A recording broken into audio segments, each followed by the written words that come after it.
வணக்கம்.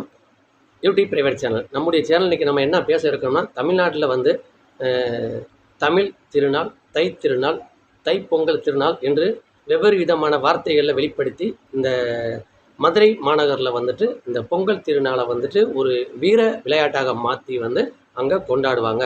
தமிழ்நாடு முழுவதுமே வந்து தமிழர்கள் அனைவருமே எந்த ஒரு நாடுகளில் இருந்திருந்தாலுமே இந்த பொங்கல் திருநாளை வந்து எல்லாமே நினைத்து பார்த்து தான் இருப்பாங்க. காரணம் எப்படின்னா, இந்த தமிழ்நாட்டில் வந்து இந்த பொங்கல் திருநாள் அப்படிங்கிறது வந்துட்டு உங்களுக்கு அதாவது மாடுபிடி வீர விளையாட்டுன்னு சொல்லி இருக்குது.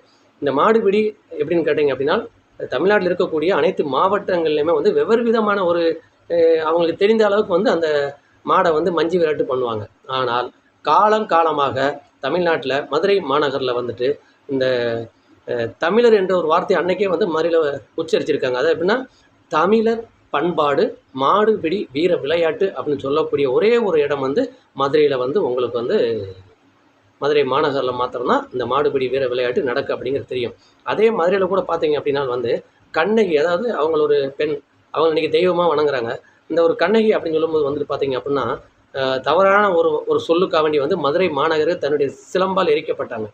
அப்போது அந்த ஒரு மண்ணில், அந்த மதுரை மண்ணில் வந்து இன்றைக்கி வந்து இருக்கக்கூடியது பெண்கள், அதாவது தாய்மார்கள். இந்த தாய்மார்கள் என்ன பண்ணுறாங்கன்னா, ஒவ்வொரு வருடமும் வந்து இந்த பொங்கல் திருநாளில் வந்து தன்னுடைய பிள்ளைகளுக்கு வந்து அவங்க ஊட்டக்கூடிய வார்த்தை என்னான்னு கேட்டிங்கன்னா, என்னுடைய பெயரை காப்பாற்று, நீ இன்றைக்கி இந்த மாடுபிடி வீர விளையாட்டில் போயிட்டு நீ ஒரு மாடை நீ பிடித்து வீரன் என்ற பெயர் வாங்கு என்று சொல்லக்கூடிய பெண்கள் வந்து தமிழ்நாட்டில் வந்து மதுரை மாநகரில் தான் இருக்காங்க. அதற்கு ஒரு உதாரணமாக எடுத்துக்காட்டாக எப்படின்னு கேட்டிங்க அப்படின்னா, அந்த மாடுபிடி வீர விளையாட்டில் வந்து யாருமே வந்து எப்படின்னு கேட்டிங்க அப்படின்னா, எந்த நேரத்தில் அவங்களுக்கு உயிர் அங்கேருந்து அதில் பழி போகும் அப்படிங்கிறது தெரியாது. அப்படி ஒரு டேஞ்சரான ஒரு விளையாட்டு தான் அந்த மாடுபிடி வீர விளையாட்டு.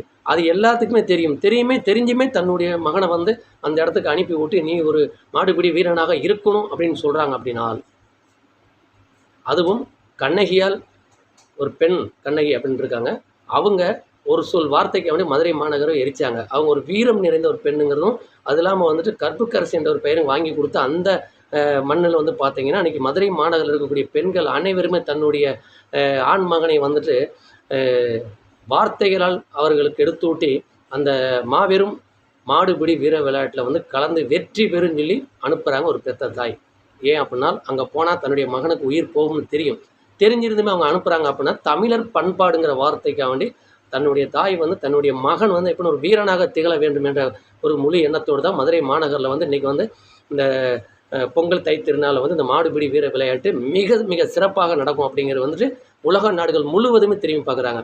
உதாரணத்துக்கு பார்த்தீங்கன்னா, 2025 ஒரு ஃபாரினர்ஸ் வந்துட்டு அங்கே விளையாட வந்திருந்தார். அதுக்கு ஒத்துக்கிறல அப்படிங்கிறதும் வந்துட்டு ஊரறிந்த ஒரு உண்மையாக இருந்தது. அதன் காரணமாக இன்று நம்முடைய இந்த பிரைவேட் சேனல் மூலியமாக தமிழக மக்கள் அனைவருக்குமே மதுரையில் களம் இறங்கும் மாடுபிடி வீர விளையாட்டில் கலந்து கொள்ளக்கூடிய வீரர்கள் அனைவருமே ரொம்ப அருமையாகவும் நல்ல ஒரு வீரத்தோடும் களம் இறங்கி மாடை சிறப்பாக பிடித்து வீரன் என்ற பெயரை வாங்க வேண்டும் என்று நம்முடைய இந்த யூடியூப் பிரைவேட் சேனல் மூலமாக தமிழக மக்களுக்கும் அந்த வீர விளையாட்டில் கலந்துக்கிறக்கூடிய வீரர்களுக்கும் அந்த வீரர்களை பெற்றெடுத்த தாய்மார்களுக்கும் எங்களுடைய பொங்கல் நல்வாழ்த்துக்களை தெரியப்படுத்துகிறோம். வணக்கம்.